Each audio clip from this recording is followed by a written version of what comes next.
Bon matin, bon matin. Je vous avertis d'avance, ça va être rapide. J'ai évidemment trop de contenu pour la demi-heure, c'est ma spécialité, donc ça va un peu vite. Vous allez pouvoir nous trouver au bout de KPMG, ça va me faire plaisir de répondre à vos questions ou de vous refaire la présentation plus lentement. Donc ça, c'est moi, directeur exécutif chez KPMG. J'ai du code en ligne, je fais un Patreon, je présente du contenu aussi de façon mensuelle. Aujourd'hui, en fait, on va vous parler un peu du concept des attaques qu'on utilise dans des red teams, qui s'applique aussi dans la vie de tous les jours. Le but d'un red team, en fait, c'est d'être capable d'évaluer notre capacité de détection par rapport à certaines des menaces. L'idée aujourd'hui, c'est que je veux vous ressortir d'ici avec des outils et des idées par rapport à certaines des attaques qu'on utilise et aussi que les attaquants utilisent dans la vie de tous les jours. L'idée, c'est qu'on a des contrôles en place, mais est-ce qu'aussi on valide l'efficacité de ces contrôles-là? C'est un peu ça qu'on va regarder aujourd'hui. Première étape, si on regarde d'un point de vue externe, on se rappelle que souvent, on va avoir plusieurs outils qui vont être mis en place. Probablement que toutes les compagnies aussi ou les gens qui travaillent pour des compagnies vont voir ces produits-là. On parle des firewalls pour les applications web, les solutions de scan externe. Donc, on fait des scans de vulnérabilité sur notre périmètre externe de façon quotidienne. On a des mesures d'authentification avec plusieurs facteurs pour s'assurer que les gens sont pas capables de se loguer ou de faire du password brute force, des trucs comme ça, ou même des solutions de protection de courriel.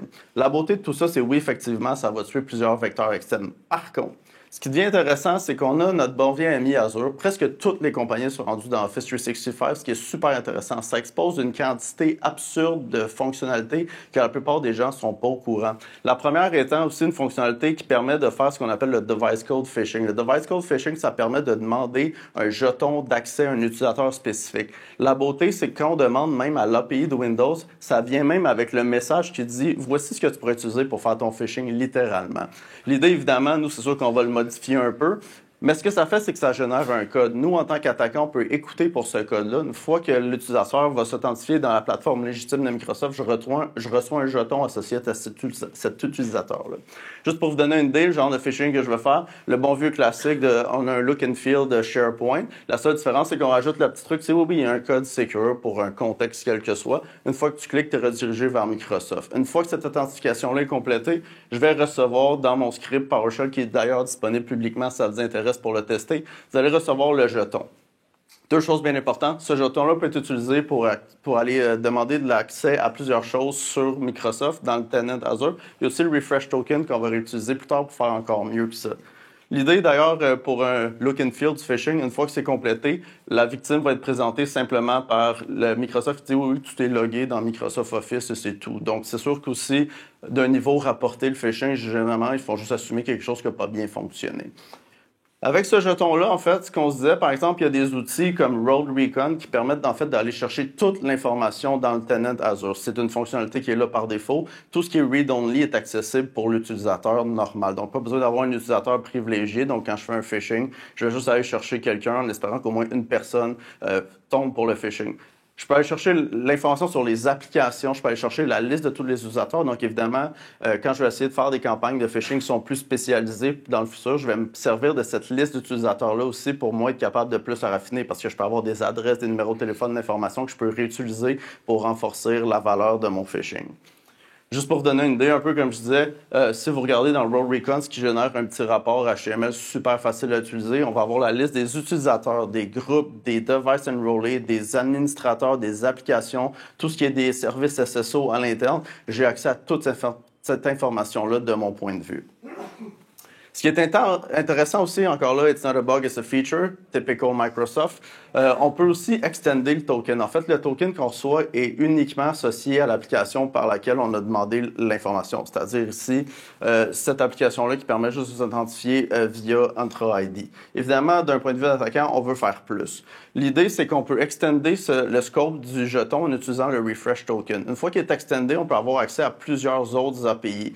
Principalement, Microsoft utilise Graph API pour avoir accès en fait à plusieurs choses, qui est un API qui est basé sur un service web qui est accessible pour chacune des entreprises. Donc, si on reprend le jeton qu'on a obtenu durant notre campagne de phishing, on le met dans l'autorisation, on va recevoir un joli message qui va nous dire que malheureusement, l'audience n'est pas valide. C'est pas que le jeton n'est pas valide, c'est que tu as cette API-là. Ici, en fait, c'est l'API de Graph qui fait juste donner des informations sur toi-même, rien de spécial. La beauté de ça, comme je disais, not a bug, it's a feature.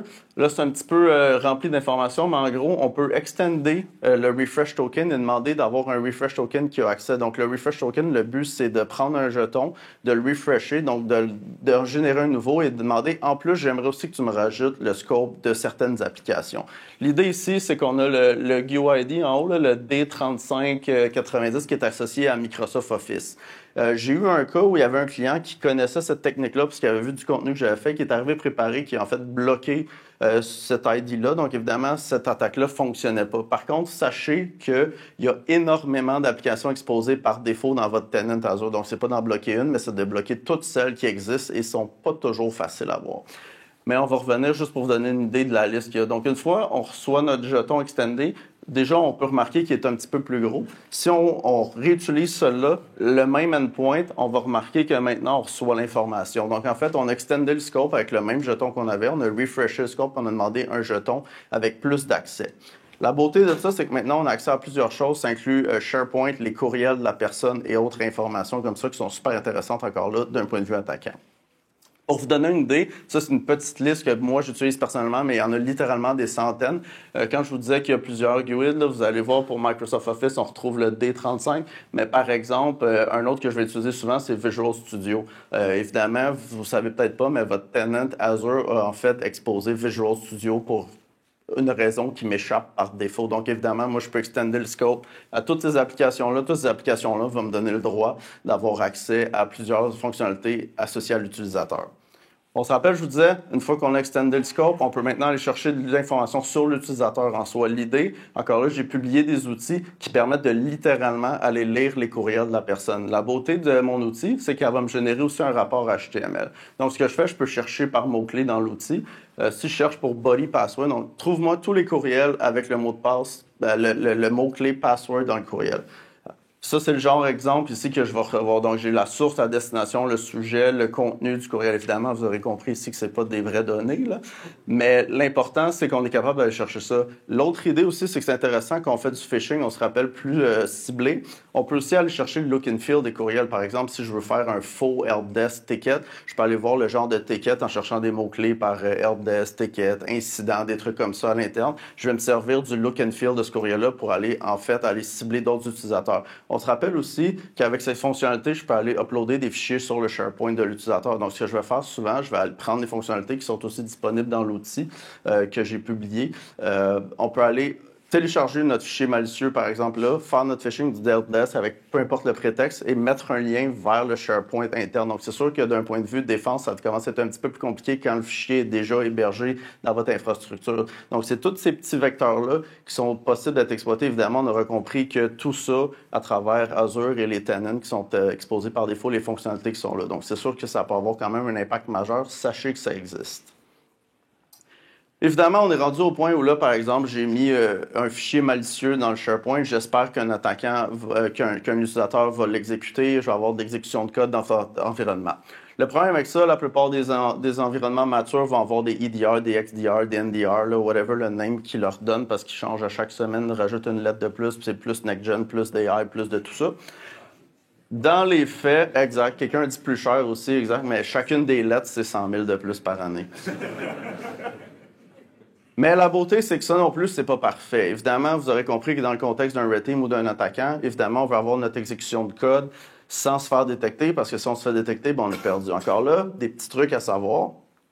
Il y a de merveilleuses fonctionnalités qui existent. Encore là, il y a des outils, d'ailleurs, si vous demandiez, là, vous avez le lien ici, puis la présentation va être disponible. L'outil s'appelle MS Graph Fundy, parce que je suis vraiment pas bon pour nommer mes outils. Mais sachez qu'on peut pousser ça directement. L'idée est faite, comment j'utilise pour faire mon exécution de code, c'est que j'utilise des binaires Microsoft signés. Donc, en fait, ce que je pense, c'est un binaire légitime de Microsoft. La subtilité, c'est qu'il y a une fonctionnalité dans .NET qui s'appelle le AppDomain. AppDomain, ce que ça permet de faire, c'est que n'importe quel fichier .NET, donc encore là, il y en a des centaines de milliers qui existent, qui sont signés par Microsoft. S'il y a un fichier .config qui porte le même nom que l'exécutable, ce fichier-là va être en fait exécuté en même temps. L'idée, c'est que tu peux demander à ce fichier-là de dire, oui, j'ai aussi un codebase arbitraire qui est à une URL spécifique. Donc là, on se rappelle, on a un exécutable signé Microsoft qui, à l'exécution, va aller chercher une DLL à un endroit contrôlé par l'attaquant.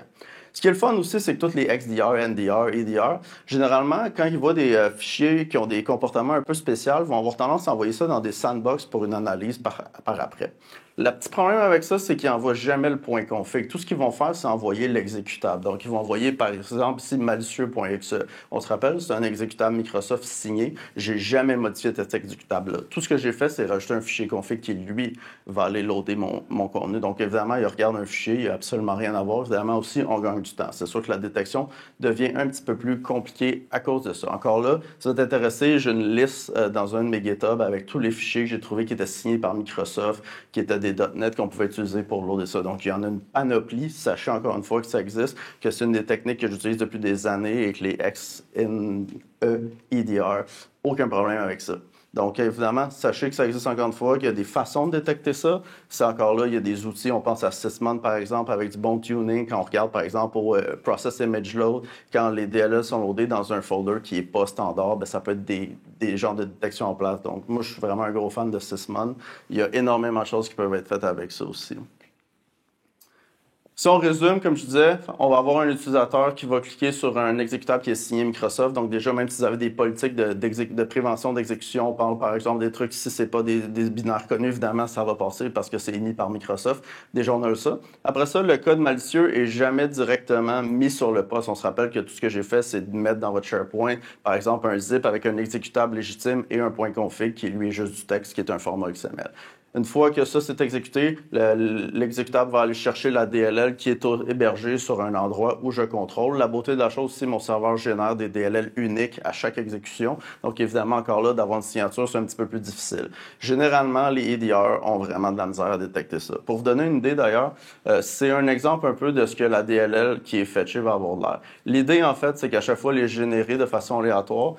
Tout ça, en fait, ça fait absolument rien. C'est vraiment juste du code qui fait que la signature est de plus en plus difficile. Mais si vous regardez, par exemple, le Service Point Manager, ligne à peu près 7, c'est la seule partie du code qui fait vraiment quelque chose. Donc, l'idée, c'est que ça va générer une quantité absurde de code. Puis, une fois de temps en temps, il y a une ligne qui fait ce qui est supposé de faire légitimement. Donc, évidemment, 95% du binaire, c'est juste du padding qui n'a aucune valeur, ce qui permet aussi de contrer les détections. Donc, évidemment, chaque fois que le sample est downloadé, il faut qu'il y ait une analyse qui soit refaite parce qu'il n'y a pas la même signature que les autres.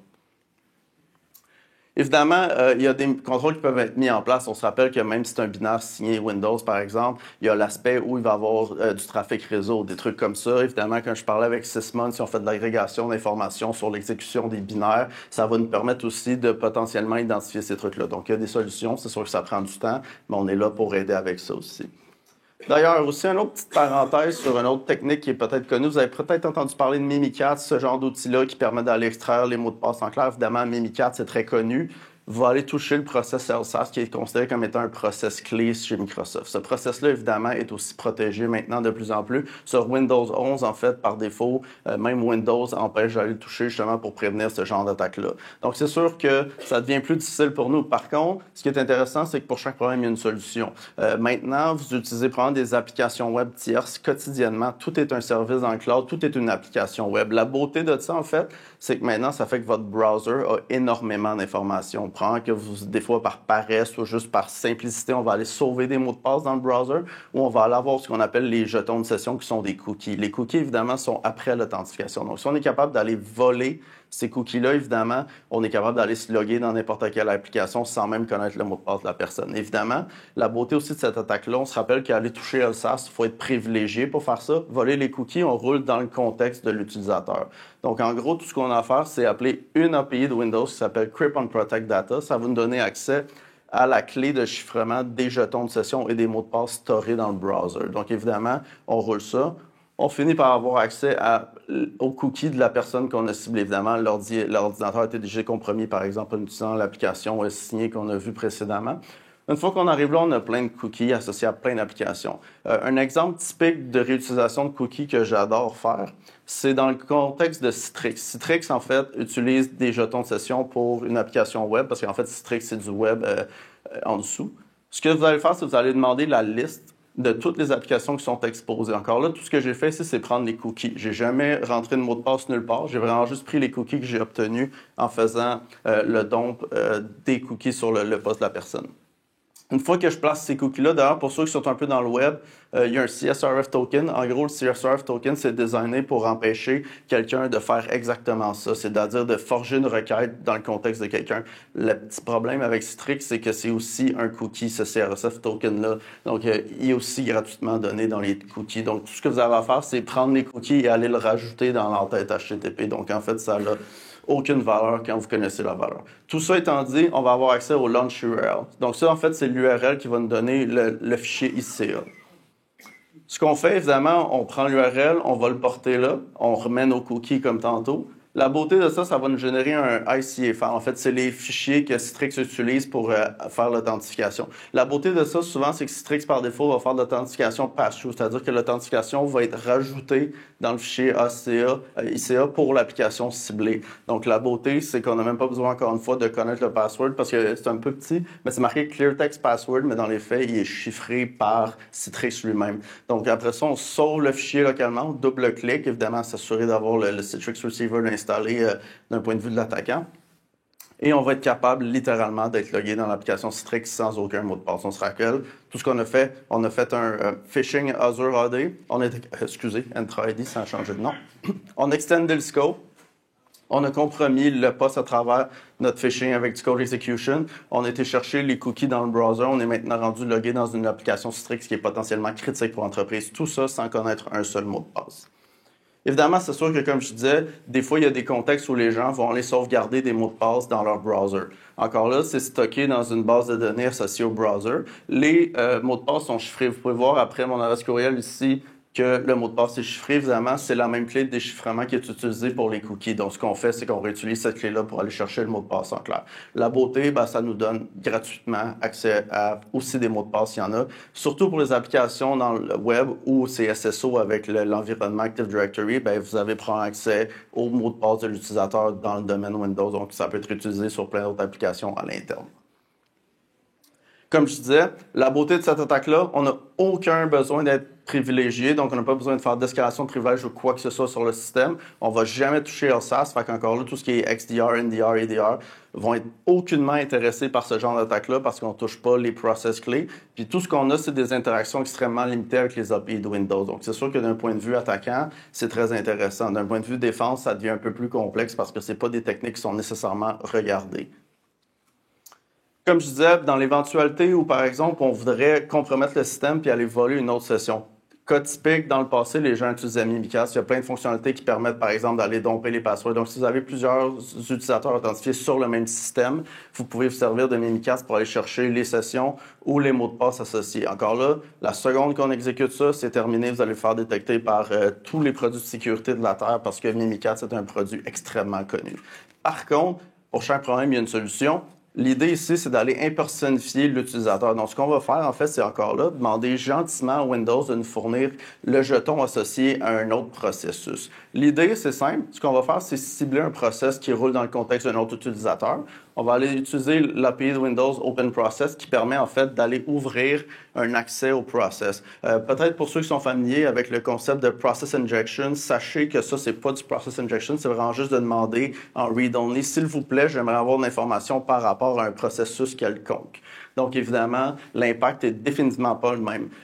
Prochain appel, Open Process Token. Comme ça le dit, en fait, tout ce qu'on fait, c'est qu'on demande l'accès aux jetons associés au process clé. Et après, Microsoft est gentil, il nous a fourni l'API Duplicate Token, ce qui veut dire j'aimerais dupliquer le token associé à un processus. Et après, encore là, ça vient de Microsoft, j'invente rien, Impersonate Lockdown User. Donc, on va prendre un jeton puis on va impersonnifier l'utilisateur avec lequel on a dupliqué le jeton. L'idée, c'est qu'à ce point-là, on est rendu qu'on exécute du code dans le contexte d'un autre utilisateur, encore une fois, sans jamais connaître le mot de passe de cette personne-là.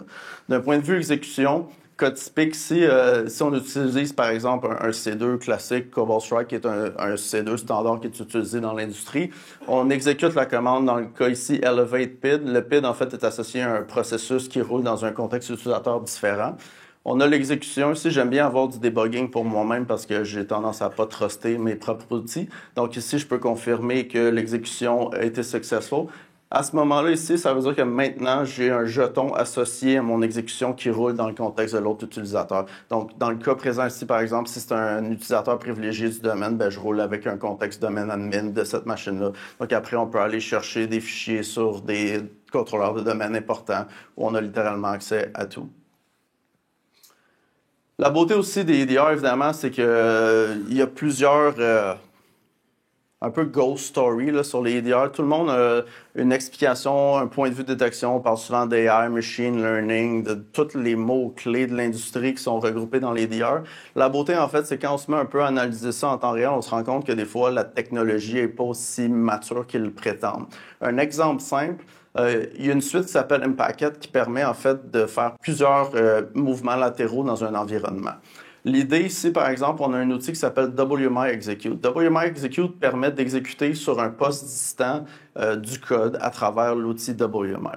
La beauté, c'est que par défaut, l'outil va toujours créer ce genre de structure-là. Donc, si on regarde ici d'un point de vue attaquant, la commande que j'avais exécutée, en fait, c'était pause. Par contre, l'outil a rajouté cmd/q/c et une redirection vers un fichier local.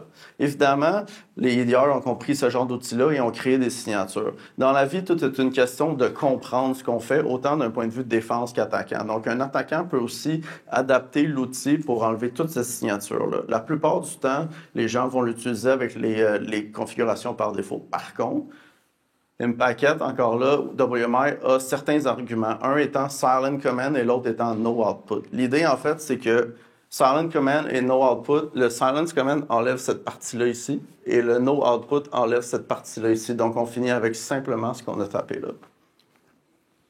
Si on revient à notre commande, on se rappelle, on avait notre exécutable qui était signé Microsoft puis notre fichier config. Bien, l'idée, ce qu'on fait, c'est qu'on peut pousser ces deux fichiers-là sur le système distant, utiliser WMI exec en ajoutant silent command et no output en spécifiant simplement le path du fichier qu'on a téléchargé sur le système distant. Donc, encore là, la signature n'est pas la même parce qu'on perd complètement cette structure-là dans l'outil. Donc, évidemment, il n'y a rien à voir. On sait que l'exécutable est signé Microsoft, avec déjà les EDR, les XDR, NDR vont faire oui, c'est bon, tu peux exécuter ça, ça me fait plaisir. Encore là, la beauté, c'est que tous ces outils-là aussi supportent les techniques typiques pass de hash, le Kerberos, le ticket, parce que sachez que Microsoft a à peu près 380 000 façons de s'authentifier, ce qui est pour les attaquants extrêmement intéressant. Donc tout ça, on peut combiner ça comme ça. Sachez aussi qu'il y a un groupe qui s'appelle Protected Group pour les utilisateurs privilégiés. En fait, ça permet de stopper plusieurs attaques. Par contre, dans ce contexte-là, ça ne va rien stopper du tout parce que tout ce qu'on a fait, c'est impersonnifier le contexte d'un utilisateur. On roule dans ce contexte-là, puis on demande d'aller exécuter quelque chose dans un contexte légitime, donc ça va quand même passer. Encore là, il y a des mesures en place, mais ça ne veut pas dire qu'elles sont toujours parfaites. Un autre petit exemple, par exemple, de mouvements latéraux, on peut utiliser le Service Manager de Microsoft, par exemple, à distance. Donc, l'idée ici, c'est qu'on va demander au Service Manager d'aller modifier un service sur le système distant.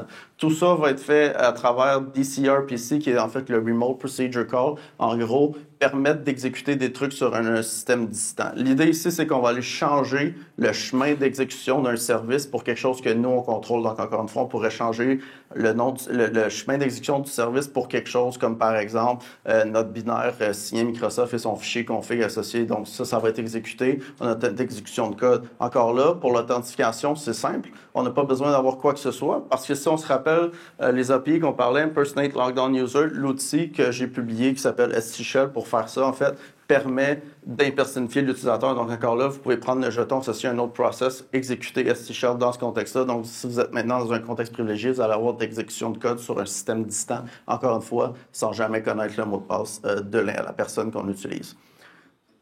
Un exemple ici, par exemple, on pourrait exécuter ça. Donc, on dit on voudrait le service XBL GameSafe qui est là par défaut. Je pense que c'est Xbox Service Live, un truc de genre. C'est associé, bref, à tout ce qui est Xbox sur les systèmes. Même en entreprise, on va trouver ce service-là. Donc, c'est évidemment un service que j'ai pas vraiment de peur à modifier, sachant très bien que personne n'utilise le service Xbox dans un milieu corporatif. Si vous le faites, peut-être revoir vos priorités au travail définitivement. Sinon, on va avoir notre commande qui va être exécutée sur le poste distant. Encore une fois, vu que je me fais pas confiance, toujours un output visuel de ce qui roule. Donc, vous pouvez voir que le service original, qui était SVO, Net Service, va être remplacé par ma commande. Le service va être démarré, puis en fait, va être restauré au point original. Donc, l'idée encore ici, exécution de code distante sans connaître le moindre password. Donc, si on regarde ça en conclusion, évidemment, je sais que c'était rapide, mais l'air de rien, ça fait presque déjà une demi-heure. Aucune solution de sécurité n'est parfaite, puis je pense de le comprendre et de le savoir, ça va définitivement aider. C'est pour ça, d'ailleurs, que personnellement et KPMG, on offre aussi des services de Red Team. L'idée, c'est qu'on peut aller mettre tous ces trucs-là en pratique pour essayer de démontrer justement tous ces genres de chemins-là. Généralement, ça va permettre d'avoir une meilleure capacité de détection à la fin de la journée, parce que c'est de savoir aussi que l'attaquant est là qui est important. Il faut comprendre aussi qu'on est toujours limité par notre propre connaissance, donc évidemment, d'amener un point de vue offensif dans l'environnement, dans les gens qui font la réponse d'incident chez vous peut définitivement aussi vous aider dans le futur à avoir une meilleure compréhension de ce genre d'attaque-là. Comme j'ai dit quelques fois, sachez aussi que pour chaque problème, il y a une solution, autant du côté défensif qu'offensif. Par exemple, si vous avez seulement des EDR, NDR, XDR en place, peut-être aller considérer des solutions comme Sysmon. Sysmon, c'est gratuit, c'est offert par Microsoft. Le gros problème de Sysmon, c'est de le fine-tuner parce qu'évidemment, c'est très bruyant. C'est un des exemples qui peut être mis en place. Il y a plusieurs autres produits qui peuvent être faits. La créativité aussi, c'est important. Assurez-vous que vos employés à l'interne, s'il y en a ici qui sont dans les équipes de cyber, d'avoir ces connaissances-là, d'aller les rapporter. Comme je dis toujours, par exemple, le device code phishing, c'est pas quelque chose qui est nécessairement très connu. Quand vous allez rentrer au travail, peut-être demain ou lundi, allez demander, est-ce que vous savez si ces applications-là sont exposées? Est-ce qu'on est vulnérable à ça? Ça va peut-être permettre aussi d'aller pallier un problème qui est en fait un vecteur d'attaque extrêmement puissant, qui est aussi exploité par les red teamers, mais aussi les gens qui sont moins bien intentionnés. Chose aussi, là, très claire, il faut arrêter de parler toujours de qualité de mot de passe, que l'importance du mot de passe. Vous aurez remarqué que tout ça a été fait sans connaître un seul mot de passe. C'était un peu le but de la présentation. C'est qu'il n'y a pas juste ça, c'est les contrôles, c'est de contextualiser tout ce genre d'attaque-là. Donc, évidemment, c'est d'avoir une visibilité et une compréhension de ce qui peut être fait dans notre environnement. Ça va vraiment faire la clé et la différence sur le long terme. Parce que, comme on dit toujours, c'est une question de temps avant que vous soyez compromis. La vraie question, c'est est-ce que vous êtes capable de savoir que vous êtes compromis? Est-ce que vous avez cette visibilité-là? Et c'est la fin pour moi.